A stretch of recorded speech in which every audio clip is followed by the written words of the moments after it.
তো ভাই, আমি আপনাদেরকে উদ্দেশ্য করে একটি কথা বলবো। আপনার শারীরিক চাহিদা বেশি, সেটা থাকতেই পারে, থাকাটাও স্বাভাবিক। সবাই তো আর সমান নয়।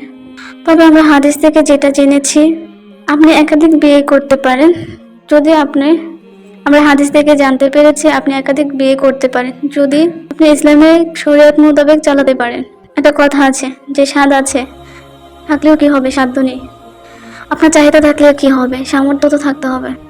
তো আপনি যদি আলাদা আলাদা না রাখতে পারেন, তো সেক্ষেত্রে আপনাকে ধৈর্য ধরতে হবে।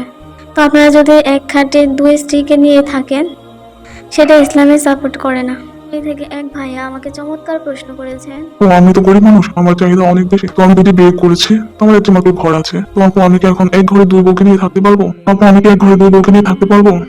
ধন্যবাদ ভাইয়া আপনাকে সুন্দর এবং চমৎকার একটি প্রশ্ন করার জন্য।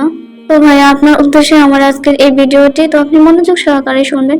তো প্রিয় পর্দার আড়ালের মা ও বোনেরা এবং সম্মানিত যুবক ভাইয়েরা, তো সবাইকে উদ্দেশ্য করে আমি সালাম দিচ্ছি, আসসালামু আলাইকুম রহমতুল্লাহি ওয়া বারাকাতুহু। তো আজকে আমাকে যে ভাইটি প্রশ্ন করেছেন সেটি অত্যন্ত সুন্দর এবং যুক্তিসঙ্গত একটি প্রশ্ন। তো আমি এই প্রশ্নটি কোরআন এবং হাদিসের ভিত্তিতে যুক্তিপূর্ণ আলোচনা করব। তো আপনারা আমার এই ভিডিওটি স্কিপ না করে পুরো ভিডিওটি দেখার অনুরোধ রইল। তো আপনারা যারা নিয়মিত আমার চ্যানেল দেখেন এবং প্রতিনিয়ত প্রশ্ন করেন, তো আমাদের চ্যানেলের পক্ষ থেকে আরও একবার জানাচ্ছি ধন্যবাদ। এছাড়া আমরা আপনাদের কমেন্টসকে সম্মান করি এবং শ্রদ্ধা করি।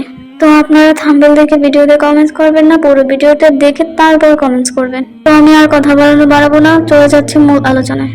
তো ভাই, আমি আপনাদেরকে উদ্দেশ্য করে একটি কথা বলবো। আপনার শারীরিক চাহিদা বেশি, সেটা থাকতেই পারে, থাকাটাও স্বাভাবিক।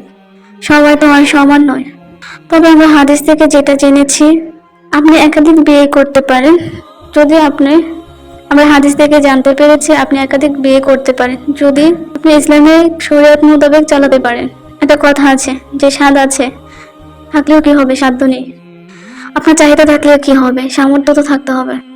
তো আপনি যদি আলাদা আলাদা না রাখতে পারেন, তো সেক্ষেত্রে আপনাকে ধৈর্য ধরতে হবে।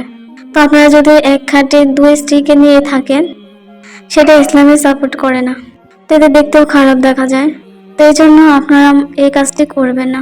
তো আমি আপনাকে একটি পরামর্শ দিতে পারি যে আপনি ধৈর্য ধরুন, যতটা কন্ট্রোল করার দরকার আপনি ততটা কন্ট্রোল করুন নিজেকে। তো আপনার দুই স্ত্রীকে এক বাড়িতে রাখতে পারেন, কিন্তু এক ঘরে রাখতে পারেন না। এক খাটে শোয়ার পর যদি আপনার স্ত্রী মনে কষ্ট পায়, সেটা আপনার জন্য জায়েজ না। তো আপনি এদের করে গুণাগার হয়ে যাবেন। তো এই ছিল আজকের গুরুত্বপূর্ণ আলোচনা। তো ভাই, আপনি আশা করি আপনার প্রশ্নের উত্তরটি পেয়েছেন। তো প্রিয় পর্দার আড়ালের মা ও বোনেরা, এতক্ষণ ধৈর্য ধরে আমার ভিডিওটি দেখার জন্য অসংখ্য অসংখ্য ধন্যবাদ। তো আজকের মতো এই আলোচনা এখানে শেষ করলাম। আসসালামু আলাইকুম।